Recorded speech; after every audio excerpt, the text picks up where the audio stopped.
තිබූ තැනක සොර සතුරන් ගත නොහිනා එසැඳ මනාවත් හතුරින් වල නොහිනා කෝප වුවත් රජමැතිඳුන් ගත නොහිනා උගත මනා සිලිපයමයි මතු රැකිනා කියලා අපිට පැරණි පතපොතෙන් කියලා දුන්නා. ඉතින් අපිත් උපාධිය දක්වාම ඉගෙන ගත්තා.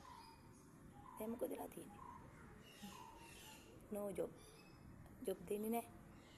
ඉතින් අපි කොහොමද ජීවත් වෙන්නේ? ඒක කාටවත් තේරෙන්නේ නැහැ. ඒක විඳවන අපිමයි තේරෙන්නේ. දැන් ඉතින් කරන්න දෙයක් නැහැ. ප්‍රයිවට් රස්සාවක්වත් හොයගෙන යන්න ඕනේ. අපි උගත්කමට ගැලපෙන හොඳ රස්සාවක් දෙන්නේ කවුද? හොඳ සැලරි එකක් දෙන්නේ කවුද? මම යනවා. මම ප්‍රයිවට් රස්සාවකට යනවා.